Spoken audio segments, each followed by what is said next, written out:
प्यारे बच्चों, good morning. जैसा कि हमारा जो सांख्यिकी स्टैटिक्स का जो टॉपिक चल रहा था, उसी क्रम में हम आज एक विशेष टॉपिक लेंगे, प्रतीप गमन। प्रतीप गमन यानी रिग्रेशन। इससे पहले हमने स्टैटिस्टिक्स के अंतर्गत बहुत सारे, चाहे कोरिलेशन हो, मीन डेविएशन, स्टैंडर्ड डेविएशन, अनंत बहुत सारे टॉपिकों का अध्ययन किया। आज हम ये देखना चाहेंगे कि प्रतीप गमन होता क्या है। ये जो टॉपिक हम पढ़ेंगे, ये graduation, BA, BCom, MA, MCom और विभिन्न प्रतियोगी परीक्षाएं सभी के लिए समान रूप से उपयोगी है। तो हम यहाँ देखना चाहते हैं कि प्रतीप गमन होता क्या है। जब हमने प्रतीप गमन से पहले कोरिलेशन यानी सहसंबंध पढ़ा, तो सहसंबंध के अंतर्गत हमने दो श्रेणियां यानी एक्स और वाई का अध्ययन किया और उनके बीच एक संबंध को हमने देखा। लेकिन जब हम कोरिलेशन की बात करते हैं, चाहे हम कैलकुलेशन का सहसंबंध पढ़ा, चाहे हमने रैंक कोरिलेशन पढ़ा, तो एक्स और वाई दो श्रेणियों के मध्य कितना संबंध है, किस मात्रा का संबंध है, उसका अध्ययन किया। मात्रा यानी डिग्री, यानी कि एक्स और वाई में कितना संबंध है, और उसके लिए अलग अलग लेवल हमने देखे कि अगर जीरो दोनों के बीच कोई संबंध नहीं है डिग्री, तो उसकी डिग्री जीरो होगी, यानी एब्सेंस ऑफ कोरिलेशन। अगर दोनों के बीच +1 या -1 एक है, तो हम कहते हैं कि उनमें परफेक्ट कोरिलेशन है। अगर 0.25 से कम है, तो हम कहेंगे कि निम्न स्तर का कोरिलेशन है। 0.25 से 0.75 प्लस माइनस कुछ भी हो सकता है, हम कहेंगे मध्यम स्तर का सहसंबंध है। और अगर 0.75 से लेकर और 1 से कम यानी 0.99 तक, हम कहेंगे कि इनमें हाई लेवल का कोरिलेशन है। अर्थात सहसंबंध में हमने केवल ये पढ़ा कि दो श्रेणियों में कितनी डिग्री का आपस में संबंध है। लेकिन जब हम रिग्रेशन, जिसको हिंदी में हम प्रतीप गमन या समस्रण भी बोलते हैं, का अध्ययन करते हैं, तो यहां पर दो श्रेणियों के संबंध के साथ साथ हमें यह भी पता लगता है कि एक श्रेणी और दूसरी श्रेणी में क्या संबंध है, अर्थात कौन सा कारण है, कौन सा परिणाम है। जबकि सहसंबंध का जब हम अध्ययन कर रहे थे, तो दोनों श्रेणियों के मध्य केवल और केवल हमें उनकी मात्रा का पता लग रहा था। तो इसको हम विस्तार से अध्ययन करेंगे। सबसे पहले हम सहसंबंध के बाद प्रतीप गमन क्या है, इसकी परिभाषा क्या है, सहसंबंध और प्रतीप गमन में मुख्य अंतर क्या है, जिससे कि आपका कॉन्सेप्ट ठीक से क्लियर हो जाए। प्रतीप गमन रेखाएं क्या होती हैं, प्रतीप गमन रेखाएं कितनी होती हैं, उनकी क्या अर्थ है, क्या परिभाषा है, इनको आज हम हमारे इस व्याख्यान में देखना चाहेंगे। तो प्रतीप गमन यानी रिग्रेशन की अगर हम बात करें, तो इस शब्द का सबसे पहले प्रयोग फ्रांसिस गाल्टन ने 1877 में किया, और सामान्य रूप से इसका अर्थ होता है, प्रतीप गमन का अर्थ होता है पीछे हटना। तो प्रतीप गमन का जो एक सिंपल अर्थ है पीछे हटना, लेकिन इसको एक परिभाषा के रूप में हम परिभाषित करें, तो दो जो हमारी समंक श्रेणियां हैं, उनमें किस तरह का संबंध है, कौन सा कारण और परिणाम है। अर्थात जब हम एक्स और वाई श्रेणी लेंगे, तो एक श्रेणी इसमें आश्रित होगी और दूसरी श्रेणी हमारी स्वतंत्र होगी। तो स्वतंत्र श्रेणी के आधार पर हम आश्रित श्रेणी के जो एक संभावित और सर्वोत्तम मूल्य निकालते हैं, उसको हम प्रतीप गमन कहते हैं। जबकि सहसंबंध के अंतर्गत दोनों श्रेणियों के मध्य केवल एक संबंध को बताया गया था और उनकी डिग्री का ही अध्ययन किया था, और हमने कहा था कि सहसंबंध की जो वैल्यू है वो -1 से लेकर +1 के बीच में होती है। अब जब हम प्रतीप गमन का अध्ययन कर रहे हैं, तो हमें यह देखना जरूरी होता है कि जो कोरिलेशन और प्रतीप गमन है, इन दोनों में क्या संबंध है, या क्या अंतर है, क्योंकि इसको समझे बिना हम प्रतीक गमन और सहसंबंध दोनों के कॉन्सेप्ट को ठीक से नहीं समझ सकते। तो सहसंबंध और प्रतीक गमन में बेसिक अंतर अगर हम देखें तो 3-4 अंतर, जैसा कि हमने बोर्ड पर लिखा हुआ है, उनको हम विस्तार से एक एक टॉपिक लेंगे और एक्सप्लेन करेंगे। पहला जो अंतर है कि सहसंबंध की मात्रा, संबंध की मात्रा और प्रकृति, अर्थात दोनों के अंतर को समझने के लिए हमने कि मात्रा और प्रकृति यानी डिग्री और नेचर को लिया है। जैसा कि हमने अभी एक्सप्लेन किया था कि सहसंबंध दो श्रेणियां x एंड y के केवल और केवल उनकी मात्रा यानी उनकी डिग्री का ही अध्ययन करता है, अर्थात दो श्रेणियों में कितना लेवल का संबंध है, -1 से +1 के बीच कितना भी हो सकता है, उसी का ही अध्ययन करता है कौन, सहसंबंध। जबकि जब हम प्रतीक गमन की बात करते हैं, रिग्रेशन की बात करते हैं, तो रिग्रेशन उसका नेचर का अध्ययन करता है।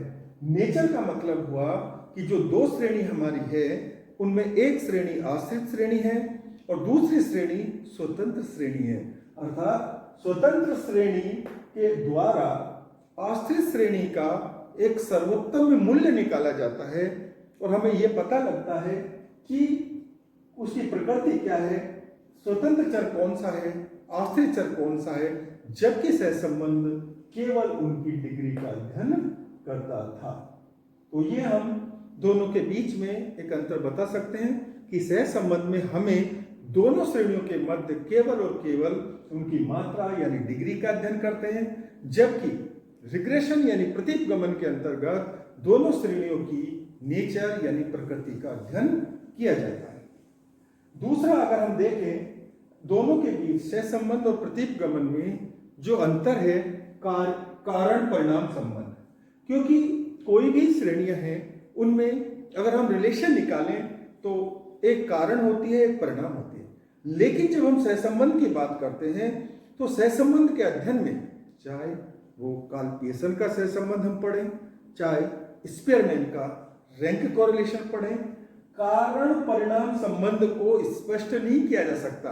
अर्थात जैसे कि x और y जो दो श्रेणियां हैं, अगर उनमें जितना भी संबंध है, चाहे वो अधिक है, मिनिमम है, एब्सेंस है, परफेक्ट कोरिलेशन है, उनका कौन सी श्रेणी उसका कारण है और कौन सी श्रेणी उसका परिणाम है, ये पता सहसंबंध में नहीं चलता है।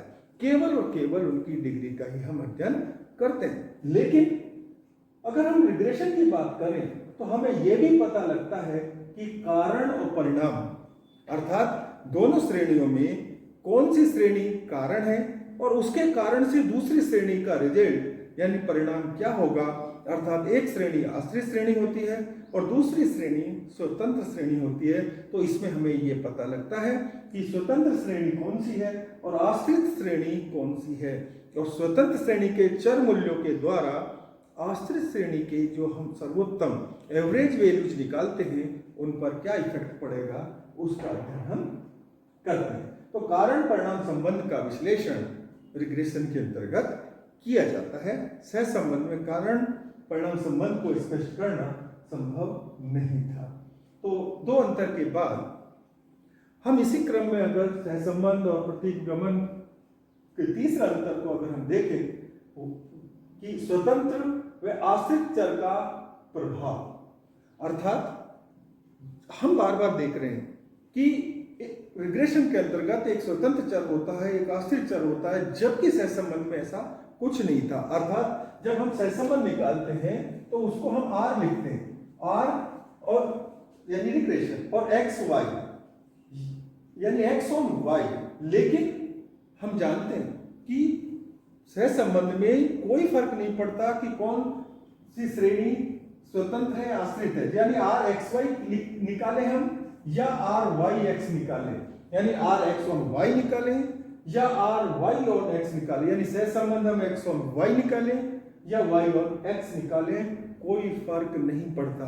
अर्थात कहने का मतलब ये हुआ कि सहसंबंध में स्वतंत्र और आश्रित चर का कोई प्रभाव नहीं पड़ता है। दो श्रेणियां हैं उनको आप x ऑन y निकालें चाहे y ऑन x निकालें, दोनों का रिजल्ट यानी दोनों का परिणाम एक ही आएगा। लेकिन इसी को अगर हम रिग्रेशन के संदर्भ में देखें, रिग्रेशन यानी प्रतीपगमन, तो वहां पर इसका विशेष प्रभाव पड़ेगा।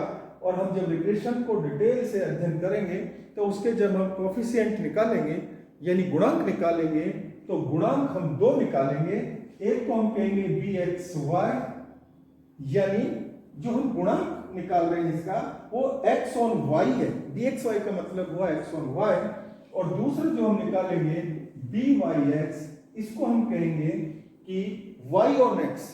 यहां पर जब हम गुणांक x ऑन y निकालेंगे, यानी इसका x ऑन y का मतलब हुआ कि x डिपेंड है y पर, अर्थात यहां पर y स्वतंत्र श्रेणी है और x आश्रित श्रेणी है।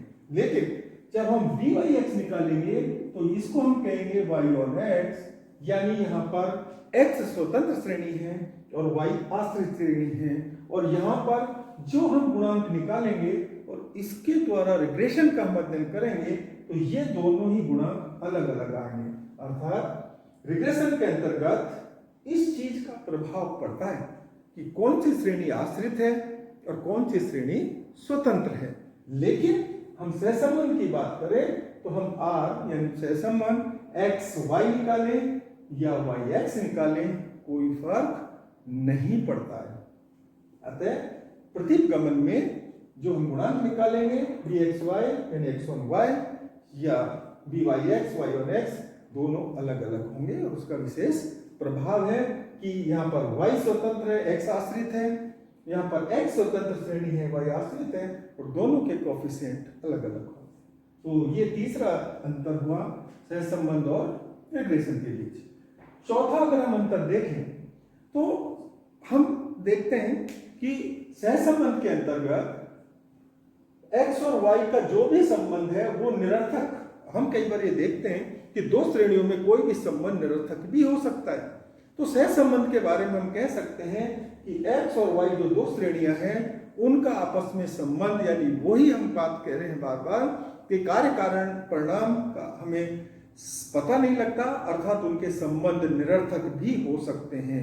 निरर्थक का तात्पर्य यह है कि कौन सी श्रेणी आश्रित है, कौन सी श्रेणी स्वतंत्र है, इन चीजों का कुछ पता नहीं लगता। लेकिन रिग्रेशन के अंतर्गत हम देखेंगे कि कोई भी संबंध निरर्थक नहीं हो सकता, क्योंकि उसमें ये निश्चित है कि अगर एक श्रेणी आश्रित है तो दूसरी श्रेणी स्वतंत्र होगी। और आश्रित और स्वतंत्र के कारण हम उनके कारण परिणाम संबंध का विश्लेषण करते हैं। तो आज हमने यहाँ तक जो समझा कि प्रतीपगमन का अर्थ क्या है, किसने इसकी खोज की, प्रतीपगमन और रिग्रेशन में 4-5 जो बेसिक अंतर थे उनको हमने समझा। इसी क्रम में अगर हम आगे देखें कि जब हम प्रतीपगमन का अध्ययन करेंगे तो हमें प्रतीपगमन रेखाएं के बारे में जानना बहुत ही जरूरी है, यानी रिग्रेशन लाइन क्या होती हैं। तो जैसे कि एक परिभाषा हमने ब्लैक बोर्ड पर लिखी हुई है कि प्रतीपगमन रेखाएं कहते किसे, होती क्या है, फिर उसका अर्थ क्या है और ये कितनी होती हैं। इन चीजों को जब हम प्रतीपगमन के न्यूमेरिकल क्वेश्चन सॉल्व करेंगे तो ये बेसिक कॉन्सेप्ट हमारे क्लियर होना जरूरी है, क्योंकि इनके बिना रिग्रेशन को समझना, बेसिक कॉन्सेप्ट को क्लियर किए बिना बहुत ही मुश्किल होगा। अगर हमने इन चीजों को एक क्लियर रूप से कॉन्सेप्ट को समझ लिया तो रिग्रेशन बहुत एक बेसिक टॉपिक आपके लिए बन जाएगा। तो प्रतीपगमन रेखाएं, जैसे कि हमने पढ़ा कि दो हमारी समग्र श्रेणियां होती हैं, उनका विश्लेषण अगर हम करें, दो श्रेणी x और y, अगर हम उनका विश्लेषण करते हैं तो ज्यादातर विश्लेषण बिंदु रेखीय किया जाता है। बिंदु रेखीय यानी कि उनके मूल्यों को अगर हम एक डायग्राम के रूप में उभारें कि उनके x और y श्रेणी के जो मूल्य है उनको अगर हम एक बिंदु रेख पर अगर हम अंकित करें तो हमें एक सेक्टर डायग्राम, एक बिंदु चित्र प्राप्त होता है। यानी x और y श्रेणी जो हमें दी हुई होती है उनको अगर हम बिंदु रेखीय विश्लेषण करें तो हमें उनको एक बिंदु रेखीय चित्र पर उभारें तो एक बिंदु चित्र यानी सेक्टर डायग्राम बन जाता है। और इस सेक्टर डायग्राम के बीच से, अगर ये जो हमारा एक सेक्टर डायग्राम बनेगा, उसके बीच से गुजरती हुई दो सर्वोत्तम रेखाएं यानी line of the best fit, जो ये सेक्टर डायग्राम बनेगा, दोनों श्रेणियों को अगर हम एक बिंदु चित्र पर उभारें तो इसके बीच से दो सर्वोत्तम रेखाएं, जिनको हम कहते हैं line of the best fit, खींची जाती है। यानी इसके बीच से जो लाइन ऑफ बेस्ट फिट खींची जाएंगी, ये रेखाएं को ही हम प्रतीक गमन रेखाएं कहते हैं। अर्थात अब सिंपल भाषा में हम इसको समझें कि हमें जो दो श्रेणियां x और y दी हुई है, उनका अगर हम बिंदु रेखीय चित्र बनाएं तो हमें एक सेक्टर या बिंदु रेखीय जो प्राप्त होगा, उसके बीच से जो रेखा, दो सर्वोत्तम रेखाएं खींची जाती है, वही प्रतीक गमन रेखाएं कहलाती हैं। और अगर ये रेखाएं स्ट्रेट हो, स्ट्रेट का मतलब सीधी हो, तो उनको हम सरल प्रतीक गमन कहेंगे। क्योंकि अगर ये रेखाएं स्ट्रेट हो तो उसे हम सरल रेखीय प्रतीक गमन कहेंगे। अब बात आती है कि ये प्रतीक गमन रेखाओं को हम परिभाषित कैसे करें और ये कितनी होती हैं। तो हम जानते हैं कि दो श्रेणियों के पारस्परिक संबंध, जो दो श्रेणी है हमारी, उनके जो पारस्परिक माध्य संबंध यानी एवरेज रिलेशन को प्रकट करने वाली दो श्रेणी x एंड y के एवरेज रिलेशन को प्रकट करने वाली line of the best fit, यानी जो सर्वोत्तम माध्य मूल्य निकाले जाते हैं, उन्हीं को ही हम प्रतीक गमन रेखाएं कहते हैं। और प्रतीक गमन रेखाएं, चूंकि हम जब रिग्रेशन पढ़ते हैं तो हमने दो गुणांक bxy और byx निकाला, हम निकालेंगे। हमने यह जब एक्सप्लेन किया था कि एक bxy का मतलब है कि y x on y और byx का मतलब है y on x। चूंकि दो गुणांक इसके अंतर्गत होते हैं तो हम ये भी समझेंगे, तो प्रतीक गमन रेखाएं भी दो होंगी, क्योंकि यहाँ पर हमें दो गुणांकों की आवश्यकता पड़ती है। तो आज के लिए इतना ही।